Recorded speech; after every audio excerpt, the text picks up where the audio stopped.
mundial, lo que tú has dicho, 9 días para la Copa del Mundo de 42 selecciones, la primera Copa del Mundo con más selecciones, o la Copa del Mundo con más selecciones de la historia, 104 partidos o 102, ahora mismo me bailan esos dos numeritos. Creo que Nuevo sistema de arbitraje que vamos a comentar, muchas selecciones ya confirmadas, la gran mayoría ya confirmadas, que ahora vamos a hablar, pero sobre todo lo que para vosotros tenéis que saber, este mes va a cambiar un poquito el estilo de vídeos, ya no van a ser vídeos tan largos de 1 hora y demás, van a ser episodios de media hora, donde hablemos en la fase de grupos de la actualidad, de cómo están los grupos y demás, 2 vídeos a la semana, vamos a empezar a grabar. Estamos viendo, ya os iremos informando si martes o jueves, o lunes y miércoles, para cubrir pues eso, más partidos, más todo va a ser pura actualidad, no vamos a hablar ni, a lo mejor sí, si hay algún movimiento de fichaje importante sí que podemos comentarlo, pero sobre todo eso, pura actualidad, resultados, todo mundial. Y luego ya, pues cuando empecemos ya las fases eliminatorias, eso va a ser una auténtica, vamos, no me voy a despegar del monitor. Vamos, a mi novia y a mi familia yo ya les he dicho que cuando empiece la fase eliminatoria, que se olviden de mi existencia. Vamos a desaparecer un poco del planeta y me voy a sentir como el hombre cojín. Nigeria, Japón, partidazo, va a ser todo así, tal que se va a sentir todo tal que así. Nos vamos a ver un Curazao. Cuidado con Curazao, ahora ya iremos con las bromas y demás. En este primer episodio, pues eso, vamos a comentar las 9 selecciones que tengo por aquí guardadas, que para nosotros son las selecciones que deberían de hacer un mejor papel, ¿no? Ya comentamos en el anterior episodio la selección de España, la cual, pues si quieres la podemos repasar, que sería Unai Simón, David Raya y Joan García en portería. La defensa sería para Marcos Llorente, Pedro Porro, Cubarsí, Pubil, Laporte, Eri García y Cucurella, Grimaldo. En el medio del campo, nos lo sabemos de memoria, Rodri, Zubimendi, Daniel Moverino, Pedri, Gavi y Fabián. Y arriba Lamine Yamal, Jeremy Pino, Oyarzábal, Ferran Torres y Borja Iglesias. Y en la banda izquierda, Nico Williams, Baena y Víctor Muñoz. Una selección de España que la estrella sin ningún tipo de duda con 19 años es Lamine Yamal, el entrenador es Luis de la Fuente y el capitán parece que va a ser Rodri, el jugador más veterano es Borja Iglesias con 33 años, el más joven sería Lamine Yamal, y bajas así que podríamos destacar por lesión fue la de Fermín y un Dani Carvajal que planteábamos todos que podía haber estado como posible incorporación en el mundial, y en los últimos mundiales no hace falta que lo diga, pero aún así lo digo. En el de 2002 nos quedamos en cuartos, en el de 2006 nos quedamos en octavos, en el de 2010 todos sabemos lo que pasó, 2014 nos quedamos en fase de grupos, octavos en el 2018 y 2022 en el último de Qatar. Planteamos como favoritas, todos nos ponen al menos llegar a semifinales. Yo creo que no llegar a semifinales sería un descalabro para la selección española. Con la selección que tenemos viendo la Eurocopa de la que venimos, enfrentándonos literalmente a lo mejor de lo mejor, nos enfrentamos a Alemania en cuartos, en semis a Francia y en la final a Inglaterra, y vencimos a todas de ellas. Entonces eres una selección que tienes la presión de, como bien tú dices, de hacer un papel más que importante, y no te vale hacer, o sea, si haces el papel que hiciste en el Mundial de Qatar, es un fracaso bastante grande. O sea, tenemos selección para llegar a la semi y final y ganarla. O sea, hay que decir... Si quieres, pasamos con la otra favorita, con la que se presupone que vamos a competir el título y con la que se va a decidir todo, que sería la selección gala, la selección de Francia. Vamos a repasar así abiertamente los grandes nombres. En portería estaría Manian, Samba y Ressier del Lens, que ha hecho una muy buena temporada. No sabía que la habían llevado. Koundé, Malo Gusto en el lateral derecho, Saliba, Konaté acompañando en el medio campo a Upamecano, Lucas Hernández y Lacroix, Teo Hernández y Digne en el lateral izquierdo. Medio del campo para Tchouaméni, Kanté, Manu Koné, Rabiot y Zaire Emery.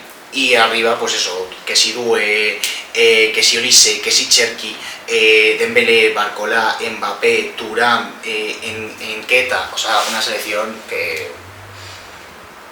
tiene que ganarlo. una selección que tiene ya algún campeón del mundo de aquella selección de 2018 y que tiene jugadores que ahora mismo se han proclamado de nuevo campeones de la Champions, como bien Ousmane Dembélé, Doué y demás, y jugadores que han brillado esta temporada a más no poder, como por ejemplo el caso de Olise. Tchouaméni también ha hecho una temporada espectacular. La verdad que Francia tiene un plantel exquisito. Un plantel que, vamos, lo mismo que he dicho con España, el capitán y el jugador estrella sería Mbappé. Luego, para el entrenador sería Deschamps, que ya le conocemos, que parecía que no iba a prestar en este mundial, pero sí llegó. Kanté es el jugador más veterano, Doué el jugador más joven, y bajas que no hemos comentado serían sobre todo la Ekitike, que al final no ha llegado por esa lesión tan grave que tuvo a mediados de temporada, y un Camavinga, que bueno, que no tenía razones de por qué estar en este mundial, y sus anteriores participaciones en mundial fueron en 2002, que no pasó de fase de grupos, en 2006 que llegó a la final y la perdió contra Italia con el cabezazo de Zidane, que todos recordamos, fase de grupos no pasó en 2010, cuartos no pasó en 2014, campeón en 2018 con ese mundial de Rusia y finalista en el último mundial de Qatar. La verdad que sus últimas dos participaciones en mundiales han sido increíbles. De hecho, han podido ser campeones del mundial 2 años consecutivos, no estuvieron a nada. ¿Qué decir de Francia, no? O sea, viendo los jugadores que tienen una plantilla más que de sobra para proclamarse campeones. Otro que para muchos, sobre todo para mí también, pero es que realmente lo tenemos que plantar como favorito, Portugal. Si quieres lo digo o quieres comentar algo de Portugal por encima. Portugal me parece que tiene jugadores muy importantes, empezando por ejemplo con un centro del campo en el que tienes a los dos jugadores más importantes de un PSG que está en una época increíble, como son Joao Neves y Vitinha quizás acompañado, ¿no? Un Bruno Fernández que ha sido el máximo contribuidor en la Premier, y de hecho se ha llevado el premio el mejor jugador de la temporada de la Premier. Un Cristiano Ronaldo que llega en un buen estado de forma, a pesar de estar en Arabia, y que está muy cerca de llegar a los 1000 goles, y que es su último mundial, el último baile de Cristiano en un mundial a sus 41 años, una barbaridad. Tiene jugadores muy importantes, bueno, también Nuno Méndez, que se me pasaba a comentarlo. Al final es una selección muy completa que fue capaz de ganarnos a nosotros en la Nations League, sí que es cierto que por penaltis, pero como equipo, como selección, el conjunto, me parece que está muy bien hilado, al igual que España, en el sitio ese que se entienden muy bien los jugadores, y eso es algo muy positivo, no hay tanto individualismo. Unos 26 que se constarían con Diego Costa en portería, con un Rui Silva, José Sá y hasta 4 porteros con Benjo, de un portero de la liga portuguesa. En el medio, en la defensa sería un Dalot y Semedo, que vuelve a estar en una convocatoria con esa muy buena temporada que tuvo con el Fenerbahce. Rubén Díaz y Bruno Ignacio, que asomaba mucho al principio de temporada para el Real Madrid, al final no se fue. Renato Vega y Araujo, pero el del Benfica, así que obviamente es uruguayo. Nuno Méndez y Cancelo serían en el lateral izquierdo, lo que tú has dicho en el medio del campo, que si Joao Neves, Vitinha y Bruno Fernández también ha conseguido llevar a Neves, a Núñez y a Samu Costa del Mallorca, aunque haya descendido, se lo ha llevado el bueno de Roberto Fernández, el entrenador español, y en el extremo izquierdo Bernardo Silva con Seixão Trincao, Cristiano Ronaldo y Gonzalo Ramos en punta, y Pedro Neto, Leao, Joao Félix y Gonzalo Guedes de la Real Sociedad en el extremo izquierdo. Jugador estrella y capitán, lo mismo que pasaba con Francia, Cristiano Ronaldo, con un Roberto Martínez de entrenador. Jugador más joven, Cristiano Ronaldo. Jugador más joven, ojalá, más viejo, Cristiano Ronaldo. Más joven, Joao Neves. Bajas a destacar como un Paliña, que ha hecho muy buena temporada con el Bayern, pero no se lo ha llevado. Y en fase de grupos, una selección que podía perfectamente haberse llevado algún que otro mundial en la época de Cristiano, no se llevó ninguno. En 2002 se quedó en fase de grupos. En 2006 quedó cuarto. En 2010 quedó décimo, se fue en octavos, en fase de grupos se fue en 2014, octavos 2018 y cuartos 2022. ha tenido papel mediocre en los mundiales, pero bueno, veremos a ver en este porque apunta a ser también una de las favoritas junto a ese España y Francia. Al igual que también es favorita, o al menos entra en la conversación, aunque para muchos no lo pongan, Argentina, actual campeona del mundo, con un Dibu Martínez en portería, Rulli y Musso, que al final se la ha llevado con la buena temporada que ha tenido, Nahuel Molina y Montiel en ese lateral izquierdo, con Romero del Tottenham y Barelli del Olympique de Marsella, Otamendi y Lisandro Martínez también en el otro lado de la zaga de la defensa, Tagliafico, que parece que nunca se va a retirar de esta selección, en el lateral izquierdo, McAllister y Paredes, que cierran como ese pivote, ¿no? Rodrigo de Paul, que le llevo mi camiseta, por cierto, Rodrigo de Paul, Nico Paz y Ezequiel Palacios en ese medio del campo, con Enzo Fernández, que para mí es la estrella por delante de Messi, pero bueno, esos son otros temas. Barcu y Lo Celso, que al final se la ha llevado. Tenía muchas dudas si se iba a llevar a Lo Celso o no. En el lateral izquierdo, un tal Lionel Messi, que no sé si lo conocéis, que creo que empieza uno de sus primeros mundiales, con un Giuliano Simeone, Julián Álvarez, Lautaro Martínez y José López en el medio, en la delantera, y dos jugadores del Atlético de Madrid, Almada y Nico González en el extremo derecho. Obviamente jugador estrella, Lionel Andrés Messi Cucitini, con el capitán. Por supuesto. Scaloni como entrenador, que ya le conocemos, jugador más veterano, obviamente, Lionel Messi con su último mundial, jugador más joven, Nico Paz con una temporada espectacular. Bajas a destacar un más tanto bueno, que tenían dudas si se lo iba a llevar o no se lo iba a llevar, obviamente no se lo ha llevado por pocos méritos en el Real Madrid. Una selección que siempre dan pelea, porque para muchos es la mejor selección de la historia sudamericana, que en 2002 se quedó en fase de grupos, en 2006 no pasó de los cuartos, 2010 tampoco pasó de los cuartos, 2014 se quedó a las puertas de ganar ese tercer mundial, pero se lo acabó perdiendo ante Alemania, octavos que se quedó en el Mundial de Rusia con esa derrota contra el campeón, y en 2022 retomó la venganza y salió campeona, considerándose como 3 veces campeona del mundo, para Lionel Messi además siendo su primer mundial. La verdad que no hay que infravalorar a Argentina porque vienen de ser campeones y viendo los jugadores que tienen bastantes jugadores de alto nivel, pero sí que es cierto que no me da la sensación de que haya ciertos jugadores de que lleguen a un nivel como que llegaban en el Mundial de 2022, así que veremos a ver a qué puede llegar esta selección de Argentina.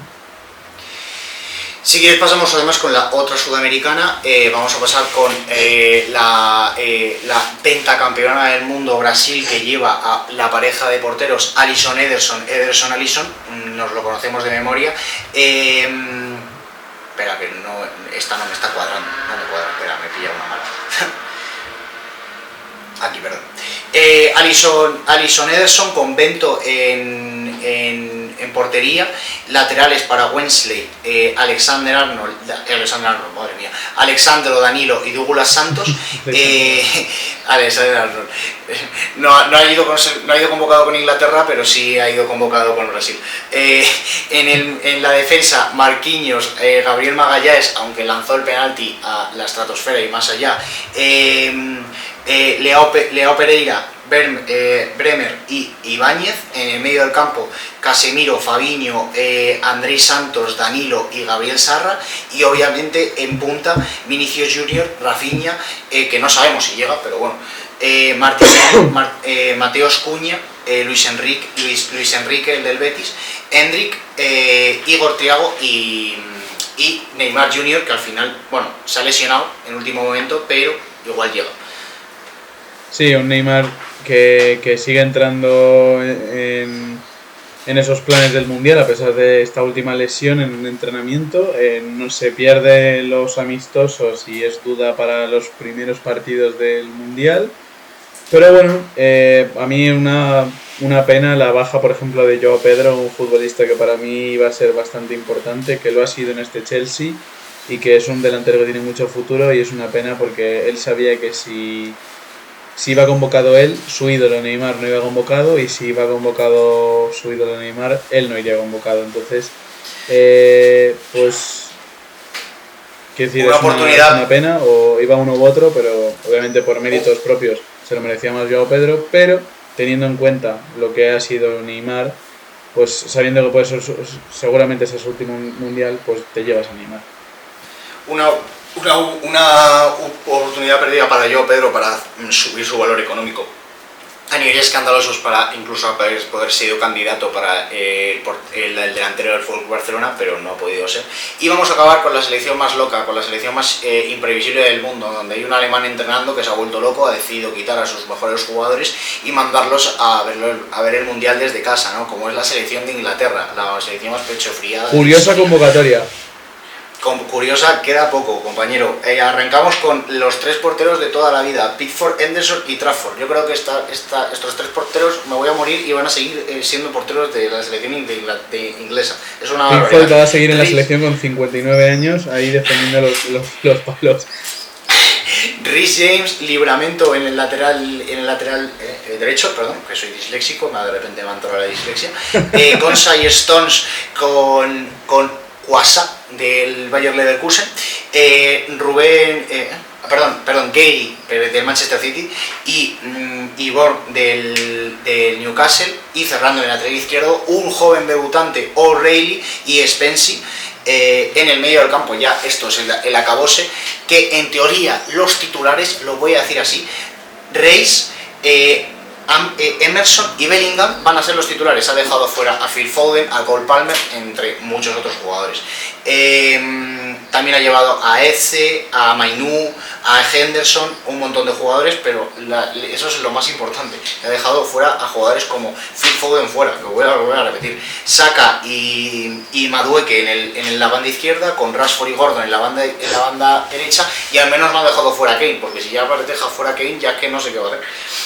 Si llega a dejar fuera a Kane, confirmamos la teoría de que Tuchel es alemán y que claramente quiere ayudar a los alemanes, porque si no, no entendemos cómo puede prescindir de jugadores tan importantes, sobre todo, por ejemplo, un Palmer, que fue quien nos metió más miedo en aquella final de Eurocopa en 2024, un Palmer que entró de suplente y que en pocos minutos nos hizo un gol muy fácil para él, y que fue un peligro en los pocos minutos que estuvo. O sea, sí que es cierto que luego no consiguieron nada, pero Palmer creo que es un jugador que tiene una calidad de sobra, y no llevarte un jugador de ese calibre es un error gordo. Una selección inglesa que sus pasados mundialísticos son 2 WT cayendo en cuartos en 2002 y en 2006, en 2010 cayó en octavos, no pasó de fase de grupos en el Mundial de Brasil, en 2018 se cayó en semifinales y en 2022 cayó en cuartos. Una selección que no gana desde el 66, además con polémica. Mucha gente dice que no fue campeona del mundo porque hubo un gol en falta, pero otra vez Inglaterra, que da sensaciones de que no quiere pelear por este Mundial, o es la sensación que me dan. Una selección inglesa que, bueno, veremos a ver qué papel tiene, porque tiene jugadores como bien, por ejemplo, Harry Kane, que vienen en un estado de forma de los mejores, diría yo. Para mí el mejor delantero 9 puro de la actualidad. Y sinceramente es un escándalo, pero claro, hay jugadores que también vienen a un rendimiento por debajo, como por ejemplo Jude Bellingham, que veremos a ver qué papel tiene en este mundial, qué importante puede llegar a ser o además. Así que bueno, pero tiene buenos jugadores, así que cuidado con Inglaterra. Ya comentaremos en el siguiente episodio, que ya será totalmente premundial. No vamos a servir todos los platos, como selecciones de Holanda, Senegal, Egipto y muchas otras, pero sobre todo creo que ahora tú tienes que comentar una cosa que nos tiene que quedar bastante clara desde el principio, que ya se ha estado probando en algunos amistosos y ha habido polémica. Además fue Islandia-Japón, donde ha habido cambio en el comité de árbitros, que creo que tú estás más enterado de eso. Sí, de hecho ha habido, hay nuevas reglas, y como tú bien has comentado, se ha armado jaleo, ha habido polémica, y esto es debido a que una de las nuevas reglas para este mundial es que cuando se hagan sustituciones de los jugadores, el jugador tendrá 10 segundos para abandonar el terreno de juego. Si en esos 10 segundos el jugador no abandona el campo, si pasan más de esos 10 segundos, el jugador que va a ser sustituido se va, y el que iba a entrar se queda pendiente de entrar un minuto. O sea, estaría durante un minuto esa selección con un jugador menos, por el tema de tardar más de la cuenta en realizar el cambio. Así que eso generó una polémica, porque por ejemplo justo en ese amistoso Japón consiguió un gol gracias a eso. Pues bueno, me parece bastante bien porque es una manera de evitar tantas pérdidas de tiempo como hemos visto en muchos partidos en los que el tiempo efectivo de juego no llega casi ni a 60 minutos y estamos hablando de que son 90 minutos de partido. Entonces, hay que intentar cortar las pérdidas de tiempo lo máximo posible. Luego después, otra regla que también me parece que está muy bien, los saques de puerta y los saques de banda se van a reducir a 8 segundos. 8 segundos tienes el máximo, los porteros ya sabemos que pierden un montón de tiempo y en el momento en el que el portero tiene el balón en las manos empieza a contar el tiempo. O sea, ¿qué pasa? Vale. Bueno, otra cosa, el tema de los saques de puerta y saques de banda, ahora mismo van a disponer solamente de 8 segundos en caso de que se demoren más de este tiempo. Por ejemplo, si es un saque de puerta, desde el momento en el que el portero tiene el balón con las manos o está disponiéndose a hacer la carrera para sacar el balón y demás y empieza a perder tiempo, o si es el jugador el que saca de portería, son 8 segundos y en caso de que se cumpla más de ese tiempo se concederá córner para el equipo rival. Y por ejemplo en el caso de un saque de banda, si tarda más de 8 segundos en sacar de banda, el saque de banda se dará para el equipo contrario. Entonces son reglas que cambian mucho, que van a hacer que se agilice un poco más el tiempo de juego y que yo creo que va a ser bastante beneficioso. Y luego, por último, una regla que a mí, en mi caso, por ejemplo, no me parece tan beneficiosa porque estás como prohibiendo lo que tiene el fútbol, que es el contacto, y es que es una regla que está muy conocida en redes sociales ahora mismo como lo que se llama el anti-Arsenal. ¿Por qué se llama el anti-Arsenal? Porque el Arsenal es conocido por hacer uso de esta técnica o de esta táctica a balón parado. Y es que en las jugadas a balón parado, los jugadores del Arsenal siempre solían pues utilizar a sus torres, como por ejemplo Saliba, Gabriel y demás, para hacer bloqueos barra pantallas a los jugadores de la defensa del equipo rival para hacer que otros jugadores de su equipo pudiesen rematar más fácilmente. Entonces fuese más fácil meter gol en un córner que defenderlo. Entonces, ¿ahora qué va a pasar? Pues que a la mínima que haya un contacto de este tipo, de una pantalla o un bloqueo, se va a pitar falta y en caso de que haya gol, se va a anular el gol porque pues no debería de subir al marcador. Aquí entra una polémica y es que ¿cómo van a considerar cuándo es una pantalla de verdad suficiente para molestar? Una carga... me parece que puede ser una decisión bastante difícil de tomar, como el tema de, por ejemplo, de los penaltis. Siempre va a ser a criterio del árbitro.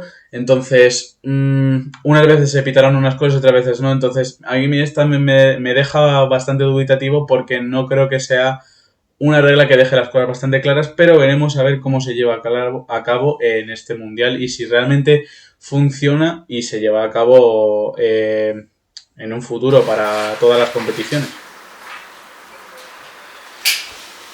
Lo que más me gusta es lo que está intentando proponer la FIFA, que es que haya lo que tú dices, que el tiempo efectivo se trabaje, ¿no? Que no sea una pérdida de tiempo continua y en cada momento se pierdan de 30 a 40 segundos, incluso un minuto, que por ejemplo se vio en las semifinales contra el Atlético Madrid y Arsenal, que dieron 5 y se jugaron 40. Entonces, eso me parece un acierto totalmente. Lo que tú dices en cuanto a eso, a ver cómo se pita, no en cuanto a acciones de falta en ataque, falta en ataque para eso, sino en acciones de posible penalti. A ver cómo lo valoran, porque eso es una movida, porque imagínate que de repente, yo que sé, hay un penalti por una pantalla en un córner. ¡Guau! Es que pasas de tener un córner a un penalti, o en una falta lejana. A ver cómo lo pitan, sí. Porque yo creo que ahí se han metido en un vergenal que en mi sensación yo creo que sí que estaba bien, ya estaba bien pitado y de repente tú has metido tú solo. Yo lo veo la regla más dudosa y que va a llevar a más polémicas en el mundial, porque al final lo que hemos dicho es a criterio del colegiado, pero lo que no va a ser a criterio del colegiado es las otras reglas en cuanto a pérdidas de tiempo. Si tú pierdes tiempo a la hora de la sustitución, te vas a quedar un minuto con un jugador menos.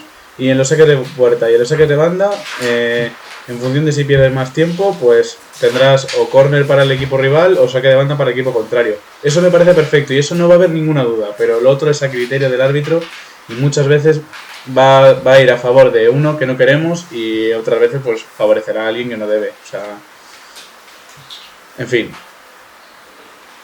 Pero bueno, Lo veremos ya en estos partidos amistosos que se irán jugando, os iremos también informando, estaréis viendo también sobre el vídeo también de Japón en pantalla, y poquito más que comentar, ¿no? Ya la semana que viene ya entraremos en ese modo de 2 podcasts al día, porque ya la semana que viene ya empieza el Mundial, entonces subiremos uno donde haremos solamente nuestro pronóstico del Mundial y luego ya el siguiente será con actualidad, como se habrá vivido la jornada inaugural, etc, etc, etc, etc. Así que estar muy atentos a nuestras redes sociales, obviamente subiremos también de toda la actualidad de clubes, que si fichajes, movimientos y demás en nuestro TikTok e Instagram y compañía, así que seguirnos por allí y nos vemos en el siguiente episodio con ya modo totalmente mundial. Un saludo. Vale, yo que sé.